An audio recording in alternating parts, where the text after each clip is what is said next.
त्यासाठी आपण काय प्रयत्न केले पाहिजे? सफलता हो की उंचावी पर, जे आपण कुठल्या पदापर्यंत जाऊ शकतो किंवा आपल्याला सफलता म्हणजे काय? सफलता या शब्दाचा अर्थ होतो की आपण आपलं जे टार्गेट असतं ते योग्य प्रमाणामध्ये जर ठेवलं तर आपल्याला यश मिळतं. सफलता म्हणजे यश. आपल्यासमोर आज उपस्थित आहे आपल्याला मार्गदर्शन करण्यासाठी कोपरगाव इथून शासकीय ITI मधून निवृत्त प्राध्यापक माननीय दत्तात्रय आहेर सर. आजच्या कार्यक्रमाचे प्रमुख वक्ते आहेत. ते आपल्याला काय सांगणार आहे? आपल्याला उत्सुकता असेल. सर्वप्रथम मी संस्थेच्या व शाळेच्या वतीने सरांचं हार्दिक स्वागत करतो. आपण सर्वांनी स्पोर्ट्स क्लासद्वारे सरांचं हार्दिक स्वागत करायचं आहे. स्पोर्ट्स क्लास गो.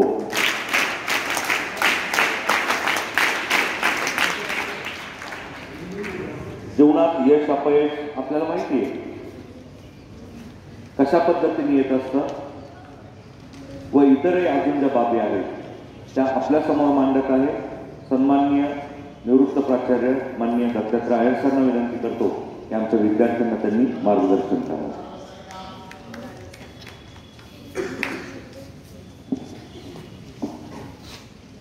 Good morning friends.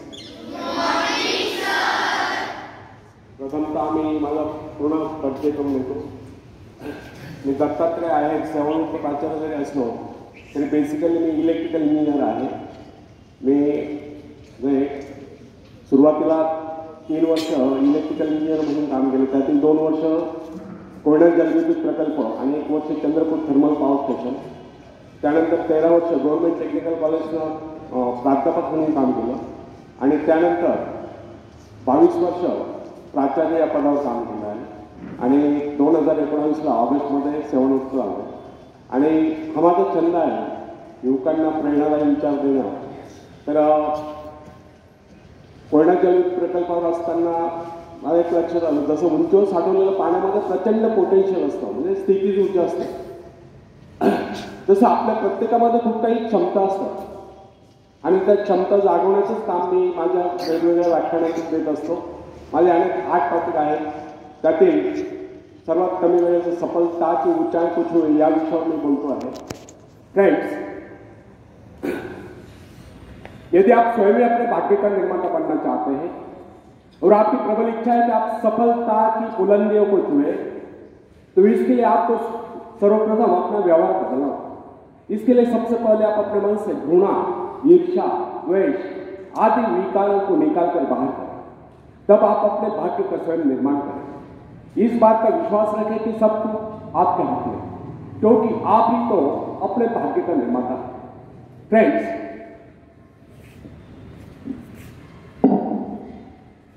मनुष्य एक ऐसा प्राणी है जिसे प्रकृति ने सब कुछ दे रखा है. इतना ही नहीं, प्राकृतिक गुणों के अतिरिक्त यदि किसी प्राणी में कुशलता है तो अपने कौशल से दूसरों के गुणों को अपनाकर और भी अधिक गुण संपन्न हो सकता है. उदाहरण के लिए हम मछली के भांति जल पे जुड़े, लेकिन हमारे मन में उसके भांति तैरने की इच्छा जागृत हुई तो हमने तैरना सीख लिया. पक्षियों की भांति हमारी परवाज करने की इच्छा हुई तो हमने हवाई जहाज बना लिया.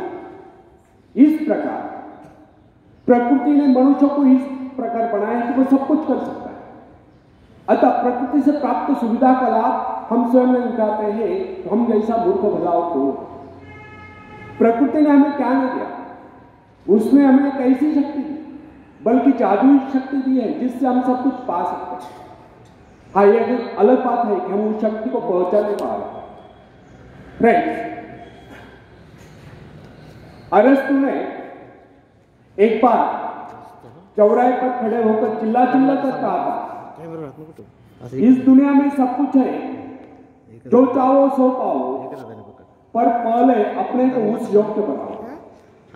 अरस्तु ने कहा है, इस दुनिया में सब कुछ है, जो कर्महीन है वह कुछ नहीं पाता है. एक कटु सत्य एक उक्ति भी है, कर्महीन नर पावत नहीं.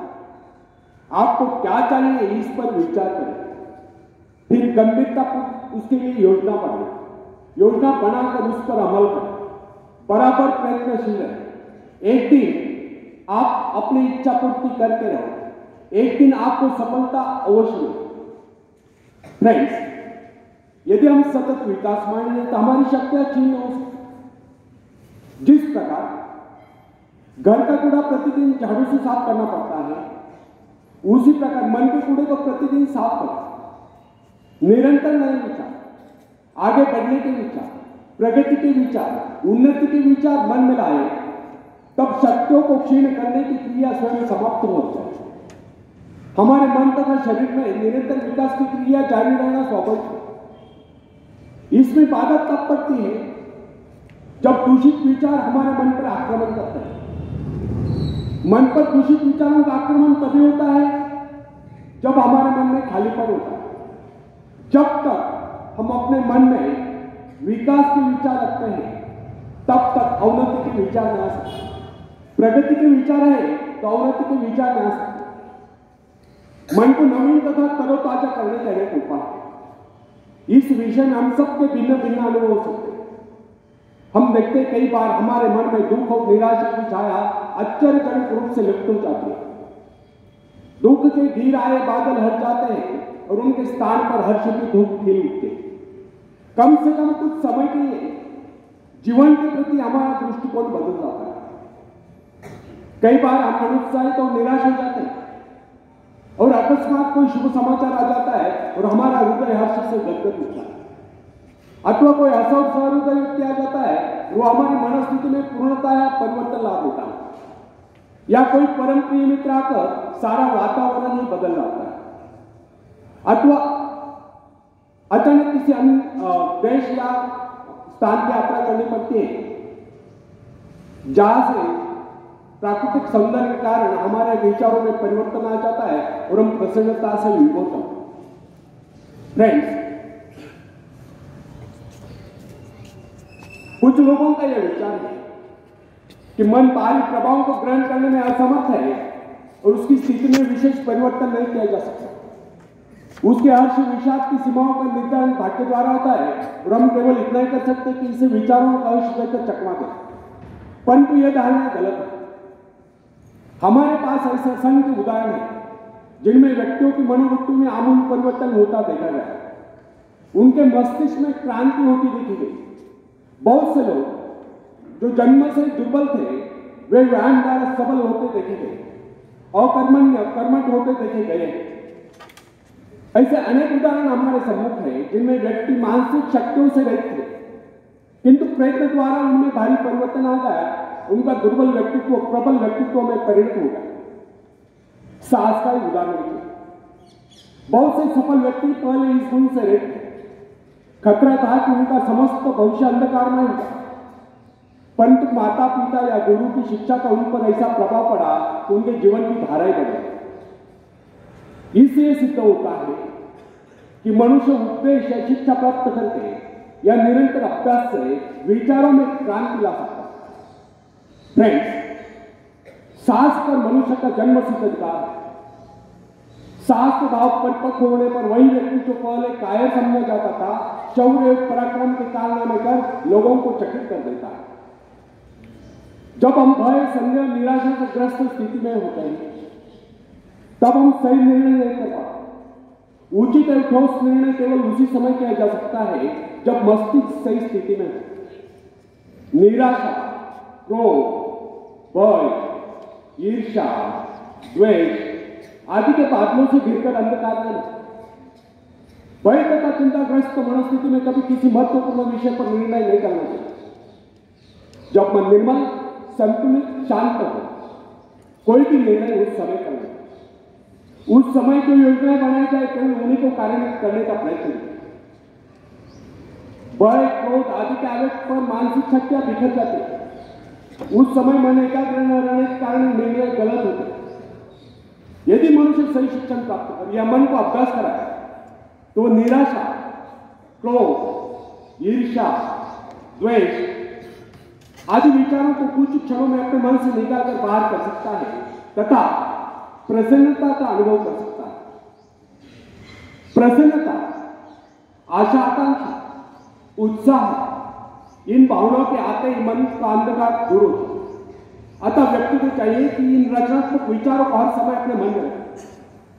सभ्यता की प्रत्येक नई आवश्यकता मानव मस्तिष्क को नई चुनौती देती है, और जिस प्रकार जानवरों तथा मनुष्यों के शरीरों में जलवायु तथा वंश रक्षा के उद्देश्य से समय की आवश्यकता के अनुरूप लगातार सुधार होता चला गया है, उसी प्रकार आज के परिवर्तित आवश्यकता वाले संसार की मांग के अनुरूप मनुष्य को भी अपने मस्तिष्क को सुधार कर मुकाबले के लिए तैयार करो।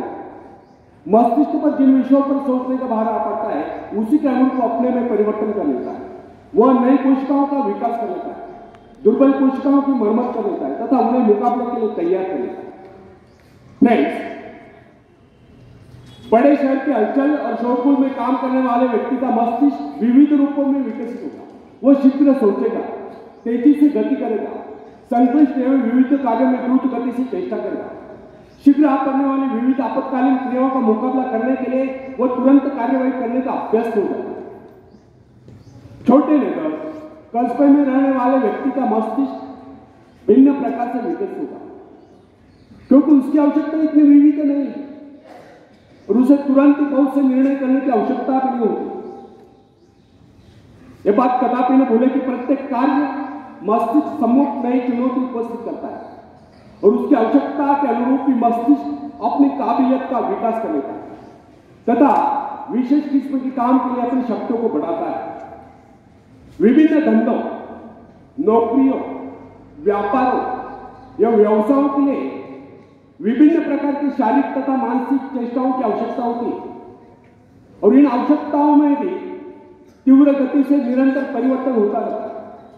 अतः जिस व्यक्ति का मस्तिष्क जितना अधिक ग्रहणशील, संवेदनशील, सूक्ष्म होता है, वह उतनी तीव्रता से अपने में परिवर्तन लाने में समर्थ होता है तथा नए संघर्ष में सफलता या विजय प्राप्त करता है। उदाहरणतः एक पुरोहित की आवश्यकताएं विशिष्ट होती है, अतः उसके मस्तिष्क के विकास का स्वरूप, उसके मस्तिष्क सेल्स का विकास उन्हीं आवश्यकताओं के अनुरूप होगा। अतः उसके मस्तिष्क से विकास का स्वरूप एक वकील, व्यावसायिक एवं भवन निर्माण विशेषज्ञ से भिन्न होगा। फ्रेंड्स, जिस व्यक्ति का जीवन अध्ययन या बौद्धिक हलचलों में लीन रहा है, उसके मस्तिष्क सेल्स का विकास एक व्यापारी के मस्तिष्क से भिन्न होगा। अध्यापक में विचारों की उन्मुक्तता, कार्यों में शिथिलता, भौतिक पदार्थ की प्राप्ति के आग्रह का अभाव, एकांत प्रियता दिखाई देती। जबकि व्यापारी में समझदारी, दूरदर्शिता, चतुरता, नियमबद्धता, समयबद्धता और फूर्ति दिखाई देती। महत्वाकांक्षा मस्तिष्क के विकास में परिवर्तन या सुधार लाने वाली प्रबल शक्ति है। महत्वाकांक्षा या अपने जीवन के उद्देश्य को तय कर लेना स्वयं अपने आप में मस्तिष्क संबंधी बहुत ही महत्वपूर्ण घटना है। फ्रेंड्स, वैज्ञानिक लोग मस्तिष्क को विकसित करने की संभावनाओं पर खोज करने में व्यस्त हैं। समय आएगा जब मस्तिष्क के विकास के रहस्य को मानव जान लेगा और इससे मनुष्य के चरित्र के विकास का कार्य सरल हो जाएगा। तब तक हमारे लिए इतना ही जान लेना पर्याप्त है। यदि हम अपने व्यक्तित्व का ऐसा विकास चाहते हैं कि हमारा व्यक्तित्व सर्वप्रिय बने, यदि हम अपने मस्तिष्क का ऐसा विकास चाहते हैं कि हमारा व्यक्तित्व सर्वप्रिय बने, तो इसके लिए सर्वप्रथम हमें अपने मन से घृणा, ईर्ष्या, द्वेष आदि विचारों को निकाल कर बाहर कर देना होगा। जब यह अवगुण हमारे भीतर नहीं रहेंगे, तब हम हर क्षेत्र में अपने पांव जमा सकते हैं, दुनिया जहां से सहयोग ले सकते हैं तथा सफलता की ऊंचाइयों को छू सकते हैं। आखिरी में एक शेर मैं सुनाना चाहता हूं। फ्रेंड्स, बिना मेहनत के तख्त और ताज नहीं होते, बिना मेहनत के तख्त और ताज नहीं होते, जिंदगी में रास्ते बना बनाए नहीं मिलते, उन्हें स्वयं बनाना पड़ता है। मंजिलें यूं ही नहीं मिलती यारों, उन्हें मेहनत से हासिल करना पड़ता है, उन्हें मेहनत से हासिल करना पड़ता है। धन्यवाद।